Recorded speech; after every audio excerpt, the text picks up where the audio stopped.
ପିଲାମାନେ ଆଣ୍ଡ୍ରୁ ମାର୍ଭେଲଙ୍କର ଜନ୍ମ 31 ମାର୍ଚ୍ଚ 1621 ଏବଂ ମୃତ୍ୟୁ 16 ଅଗଷ୍ଟ 1678। ସେ ବି ଜଣେ ମେଟାଫିଜିକାଲ ପୋଏଟ୍ ନାମରେ ଖୁବ୍ ଜଣାଶୁଣା। ଆଣ୍ଡ୍ରୁ ମାର୍ଭେଲ ଥିଲେ ଅଲିଭର କ୍ରମୱେଲଙ୍କର ଅନୁଗାମୀ ଏବଂ ଜନ୍ ମିଲ୍ଟନଙ୍କର ବନ୍ଧୁ।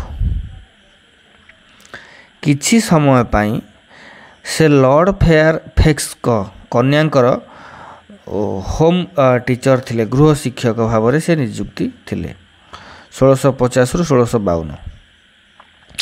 ତାଙ୍କର ଅଧିକାଂଶ ସଫଳ କବିତା ଏହି ସମୟର ରଚନା। ଆଣ୍ଡ୍ରୁ ମାର୍ଭେଲ ପ୍ୟୁରିଟାନ୍ ହେଲେ ମଧ୍ୟ, ପ୍ୟୁରିଟାନ୍ କାହିଁକି, ଯେହେତୁ ସେ ମିଲ୍ଟନଙ୍କର କ୍ଲୋଜ୍ ଥିଲେ, ସେ ପ୍ୟୁରିଟାନ୍ ହେଲେ ମଧ୍ୟ ମାନବବାଦୀ, ସଂସ୍କାରୀ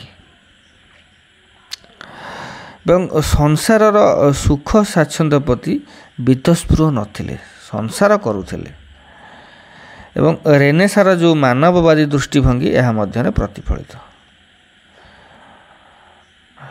ଜଣେ ପ୍ରକୃତି କବି ଭାବରେ ଆଣ୍ଡ୍ରୁ ମାର୍ଭେଲ ଆଜି ପର୍ଯ୍ୟନ୍ତ ଆଦୃତ।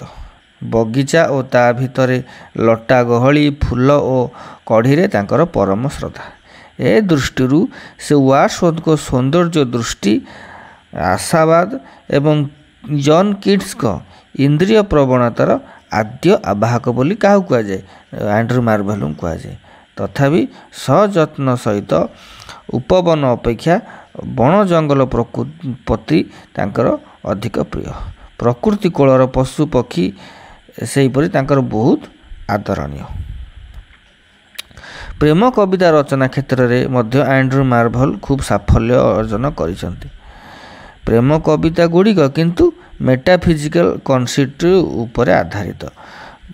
ଆଣ୍ଡ୍ରୁ ମାର୍ଭେଲଙ୍କ ମେଟାଫିଜିକାଲ ତୁମର ଯେଉଁ ପଢ଼ା ହେଉଛି ଫାର୍ଷ୍ଟ ସେମିଷ୍ଟାରରେ ଇଜ୍ ମିଷ୍ଟ୍ରେସ୍ କ'ଣ ଲେଖିଲେ? But at my back I always hear time's winged chariot hurry near and yonder all before us lie desert of vast eternity.